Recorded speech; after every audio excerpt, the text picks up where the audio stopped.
રાધે રાધે, જય સિયારામ. આપણે ઠાકુરજીની સેવા કઈ રીતે કરવી એના ઉપર પ્રવચન ચાલે છે. તો ઈ પ્રવચનની અંદર આપણે આગળ વધીએ તો હવે પ્રશ્ન એવો પૂછાણો છે કે સનાતન ધર્મમાં તો કેટલાય દેવી દેવતા છે, તો એમાંથી આપણે કોને ઈષ્ટ બનાવવા? સનાતન ધર્મ તો ઘણા બધા દેવી દેવતાને માને છે, તો આપણે કોને ઈષ્ટ બનાવવા? અને આપણે જો એકને ઈષ્ટ બનાવશી અને બીજાને ઈષ્ટ નહીં બનાવી તો શું બીજા દેવતા નારાજ થઈ જશે? કોક કહે છે કે હિન્દુમાં 33 કરોડ દેવતા છે, હવે 33 કરોડ માંથી એકને પસંદ કરી લીધા તો શું બાકીના નારાજ થઈ જશે? બાકીના નારાજ થઈને તકલીફ કે દુઃખ તો નહીં આપે ને? આવો પ્રશ્ન થાય હો, અને થવો જોઈએ, એમાં કઈ ખોટું નથી. અને પછી પૂછે છે ઈશ્વર નિરાકાર છે કે સાકાર? મતલબ ઈશ્વર નિરાકાર જ હોય તો આમાંથી કોઈ દેવી દેવતાને ન માનીએ અને મૂર્તિ ન પધરાવીએ તો ઈ બરોબર છે કે નહીં? આમાં છે શું બરોબર? 33 કરોડ દેવતા છે, એમાંથી એકને ઈષ્ટ બનાવી તો બીજા નારાજ થશે કે નહીં? અને સાકાર છે કે નિરાકાર ઈ પણ બતાવો.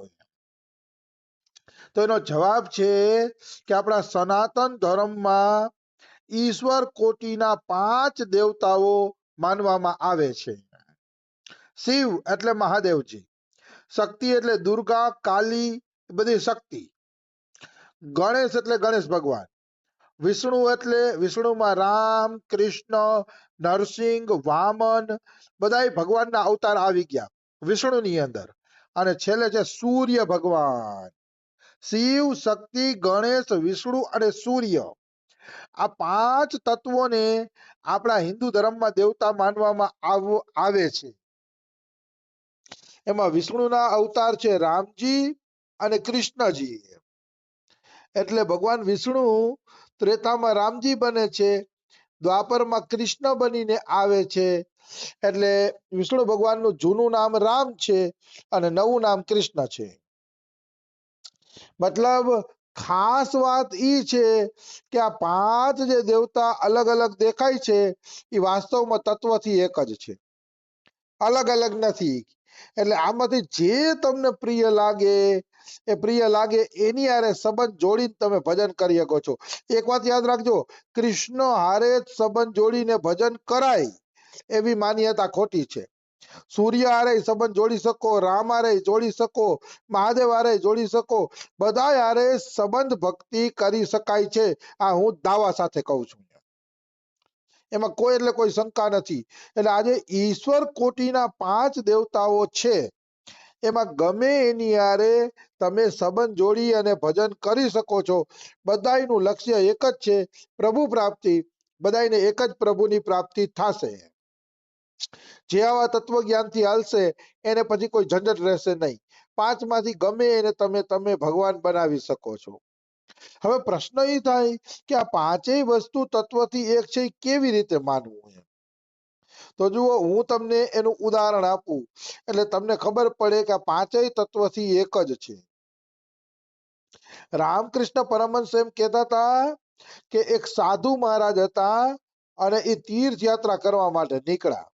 સાધુ મહારાજ તો તીર્થયાત્રા કરતા કરતા એક ખેતરની અંદર એક ઘણાદાર ઝાડવું હતું, એની નીચે વિશ્રામ કરવા રોકાણા. બપોરનો સમય હતો, ખેતરમાં સરસ પાણી હાલતું હતું. પાણી સાધુ મહારાજે પીધું અને પાણી પી અને જે કાંઈ એની પાસે મધુકરી હતી એ મધુકરીનું ભોજન કર્યું અને ઝાડવા નીચે સૂતા હતા, આરામ કરતા હતા. તો એને જોયું કે ઝાડવાની થળિયા પાસે એક મોટો કાકીડો બેઠો હતો. કાચિંડો કયો, કાકીડો કયો, જે કયો ઈ, હિન્દીમાં એને ગિરગિટ કહેવાય. તો એક કાકીડો ઈ ઝાડવાની નીચે બેઠો હતો. તો ત્યાંથી એક માણસ નીકળ્યો ને ત્યારે એ કાકીડાનો રંગ લાલ હતો. એટલે એ માણસે ગામમાં જઈને કીધું કે ઓ ફલાણાના ખેતરમાં તો એક જીવ બેઠો છે અને એ જીવ છે ને લાલ રંગનો છે. આવી વાતો હાલતી હતી ત્યાં બીજો માણસ આવ્યો. તો કે તું તો ખોટું બોલે શીખીએ, ઓલા સાધુ પાસે જે જીવ બેઠો એની જ વાત કરસ ને? તો કે હા. તો કે એનો રંગ તો લીલો હતો, લાલ હતો જ નહીં, તું ખોટાલો છો એ કે. તો ત્રીજો આવીને કે ઓલા કાકીડાની વાત કરો છો? તો કે હા. તો કે અરે એ તો પીળા રંગનો હતો એ કે. ઓલો કે તું ખોટો, ઓલો કે તું ખોટો. એવા 4-5 જણા આવ્યા અને 4-5 જણા અલગ અલગ રંગના કાકીડાને બતાવવા માંડ્યા. કોઈ કે કાકીડો ભૂખરા રંગનો હતો, કોઈ કે કાળા રંગનો હતો, કોઈ કે લાલ રંગનો હતો, કોઈ કે પીળા રંગનો હતો, ને એમ બધાય મન પડે એમ કલર બતાવવા માંડ્યા. એમ ત્યારે 5 જણાએ નક્કી કર્યું કે હાલો આપણે સાધુ બાબા પાસે જઈ અને સાધુ બાબા પાસે જઈને જ આપણે નક્કી કરીએ કે વાસ્તવમાં એનો રંગ કેવો હતો. એમ આપણે ત્યાં જ જઈને કે નક્કી કરી નાખીએ. એટલે પછી એ લોકો તો ગયા ત્યાં અને સાધુ બાબાને કીધું. ત્યાં તો કાકીડાએ હાવ નવો જ રંગ બદલાવી નાખ્યો હતો.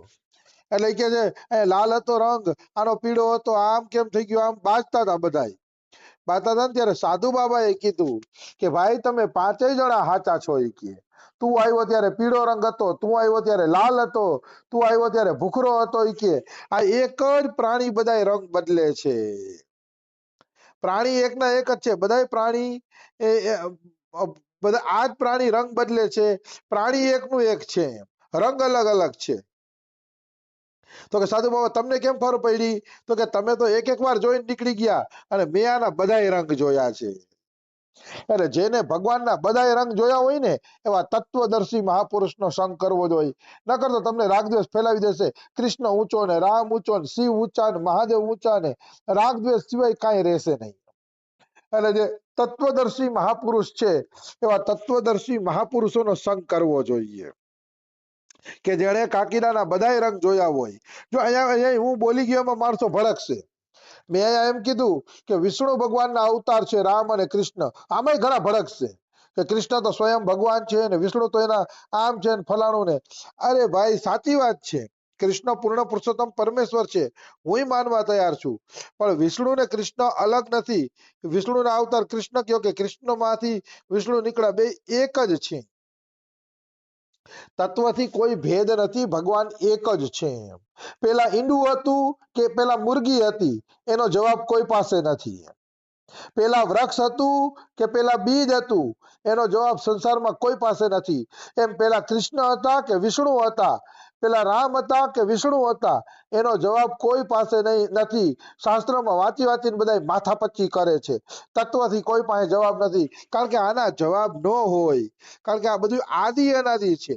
વિષ્ણુ ને કૃષ્ણ અને બધા આદિ અનાદિ છે, એના જવાબ હોઈ ન શકે. રામના લગ્નમાં ગણપતિજી વિધિ કરવા આવ્યા હતા, શું તમે આનું ગણતરી કરશો? એમ કારણ કે ગણપતિ આદિ અનાદિ દેવ છે. એમ ભાઈ વિષ્ણુ કઈ જેવા તેવા નથી. વિષ્ણુ ને કૃષ્ણ થી નાના કહી દઈએ છે પણ વિષ્ણુ આદિ અનાદિ દેવ છે, સર્વ અવતારોના કારણ છે ઈ પણ. એમ એટલે એવા ડખામાં કોઈ દી પડવું જોઈએ નહીં કે પેલા કૃષ્ણ હતા. જેને ઈષ્ટ માનો એને મોટા માનીને હાલો તમે, પણ ડખામાં પડવા જેવું નથી. તો કાકીડો બધાય રંગ બદલે છે, કાકીડો એકનો એક છે. એમ બધાય 5 દેવ કીધા સનાતન ધર્મના, એ 5 દેવતાઓ એકના એક જ છે તત્વથી, ખાલી રૂપ અલગ અલગ છે. એટલે સાધક અલગ અલગ રૂપની ઉપાસના કરી શકે. બાકી ભગવાન એક જ છે, અલગ છે ને. એ વાત તો આજ નહીં તો કાલે બધાએ માનવી જ પડશે. તો અહીંયા પ્રશ્ન એ પૂછાણો હતો કે 5 દેવતા હિન્દુમાં છે, હજારો દેવતા છે હિન્દુમાં, તો એકને ઈષ્ટ દેવતા બનાવશું બીજા નારાજ થશે? તો કે નહીં થાય, કારણ કે તત્વથી એક જ છે. તત્વથી એક છે તો શું કામ નારાજ થાય? માની લ્યો એક પિતાને 5 દીકરા હોય અને એનો દીકરો કોઈને બજારમાં ભેગો થઈ ગયો અને ઓલો વ્યક્તિ કે તારા પપ્પા મારી પાસે ₹1,00,000 માગે છે, બેટા હાલે ₹1,00,000 તારા પિતાજીને આપી દેજે. તો 5 દીકરા તત્વથી એક જ છે. એ 5માંથી ગમે એને ₹1,00,000 આપ્યા હોત એને, તો એ ₹1,00,000 એના પિતાજી પાસે પહોંચી જાત. આ મારું ઘરનું ઉદાહરણ આપું છું, આમાં નથી લખ્યું. એમ 5 છોકરા છે, 5 છોકરામાંથી ગમે એ વ્યક્તિને ઓલા ₹1,00,000 આપ્યા હોત તો ₹1,00,000 પિતાજી પાસે પહોંચી જાત. કારણ કે દીકરા ભલે 5 રહ્યા પણ બાપ તો એક જ છે ને. પૈસા તો એ બાપને જ દેવાના છે કે ફલાણાના પૈસા આપણે માગતા હતા એ આવી ગયા. એમ એવી જ રીતે ભગવાન ભલે 5 હોય કે કરોડ હોય પણ તત્વથી ભગવાન એક જ છે. કોઈનું ભજન કરો તો એ બધું ભજન એક જ ભગવાન પાસે પહોંચે છે. ભોક્તારમ યજ્ઞ તપસામ, સર્વલોક મહેશ્વરમ સુયદમ સર્વભૂતાનામ જ્ઞાત્વા મામ શાંતિ મૃચ્છતિ. કૃષ્ણએ કીધું છે ભોક્તારમ યજ્ઞ તપસામ, એટલે આ સંસારમાં જેટલું ભજન થાય છે, જે લોકો જેટલું ભજન કરે છે એનો ભોગતા હું એક જ છું. કૃષ્ણ કહે કોઈ તમે કૂતરાની રોટલી ખવડાવો તો એની આત્મામાં બેઠીને ભોગતા તો હું જ છું, એમ કૃષ્ણ કહે છે. એટલે ભોગતા એકમાત્ર કૃષ્ણ જ છે. અને યજ્ઞ તપસા ભોક્તારમ યજ્ઞ તપસામ સર્વલોક મહેશ્વરમ, બધા લોકોનો ધણી પણ એક જ છે કૃષ્ણ. સુયદમ સર્વભૂતાનામ, બધા પ્રાણીઓનું હિત કરવા વાળા છે કૃષ્ણ. આવું કોઈ જાણી લે છે તેને શાંતિ મળી જાય છે. એટલે જોજો સંપ્રદાય વાળાને શાંતિ નથી. મારો ભગવાન મોટોજી કરે છે એને શાંતિ નથી. શું કામ? શું કામ શાંતિ નથી? તો કે એ કૃષ્ણના વાત જ નથી માનતા. ભોક્તારમ યજ્ઞ તપસામ સર્વલોક મહેશ્વરમ સુયદમ સર્વભૂતાનામ જ્ઞાત્વા મામ શાંતિ મૃચ્છતિ. જે આ વસ્તુ જાણી લેશે એને શાંતિની પ્રાપ્તિ થઈ જશે. તો શાંતિ નથી મળતી તો માનવાનું કે આપણી બુદ્ધિનો વિવાદ આપણે વચ્ચે ઘુસાડીએ છીએ એટલે આપણે શાંતિ મળતી નથી. નકર શાંતિ મળે જ, એમાં કોઈ શંકા નથી. અમને તો કોઈ દી કઈ વાંધો આવતો નથી કોઈ દી વાદ વિવાદ થતો. નિર્ગુણ વાળા આવે તો એમને તો મજા આવે, રામ વાળા હોય તો મજા આવે, મહાદેવની વાતો કરે તો મજા આવે. અમને કોઈ દી ઉદ્વેગ જ નથી થતો કે આ ક્યાં આવી ગયો, ઓલો ક્યાં આવી ગયો, રાત તેને. કારણ કે તત્વથી અમે બધા ભગવાનને એક જોઈએ છીએ કે એક જ છે, એટલે કોઈ ઉદ્વેગ થતા નથી. એટલે સંપ્રદાય વાળા હોય કે પોતાનું શ્રેષ્ઠ છે એવું દેખાડવા વાળા છે ને, એના જીવનમાં હું શાંતિ નથી જોતો, ઉદ્વેગ જોઉં છું, ઉત્પાદ જોઉં છું, પોતાની વાત બનાવવાનો હઠાગ્રહ જોઉં છું. અને હઠાગ્રહમાં માણસો મયરે જાય છે એ હું જોઉં છું. અને પોતાની સાધનાને ચોપટ કરી નાખે છે. આખું જેના માટે ઘર છોડ્યું, જે ભગવાનને મેળવવા માટે સમાજ છોડ્યો, સગાવાલા છોડ્યા, ઘર છોડ્યું, પણ અહીંયા પોતાના સંપ્રદાય અને પોતાના ભગવાનને મોટો દેખાડવાના ચક્કરમાં સાધનાને ચોપટ કરી નાખે છે. એની સાધના વિખાયતું થઈ જાય છે. પછી એના જીવનમાં શાંતિ જોવા મળતી નથી. આમાંથી નીકળો એટલે હું આ વાતો વારંવાર બોલું છું કે ભગવાન તત્વથી એક જ છે. એટલે ગમે એકની મૂર્તિ રાખશો ને તો બીજા ભગવાન રાજી જ થશે. કારણ કે બીજા ભગવાનને ખબર છે કે આ મૂર્તિના રૂપમાં અમે જ છીએ. આપણે નથી ખબર પણ ભગવાનને તો ખબર છે ને. એટલે તમે ગમે એ મૂર્તિને ઘરમાં રાખી શકો છો. શિવને રાખશો તો કૃષ્ણ રામ આપને આપ પ્રસન્ન થઈ જશે. રામની મૂર્તિને ઈષ્ટ માનશો તો શિવ અને કૃષ્ણ પ્રસન્ન થઈ જશે. અને કૃષ્ણને ઈષ્ટ માનીને હાલશો તો રામ અને મહાદેવ પ્રસન્ન થઈ જશે. સૂર્ય અને ગણેશ પણ પ્રસન્ન થઈ જશે. એ ચિંતા તમારે કરવાની જરૂર નથી. શાસ્ત્રએ નિર્ણય આપી દીધો છે કે બધાય ભગવાન એક જ છે.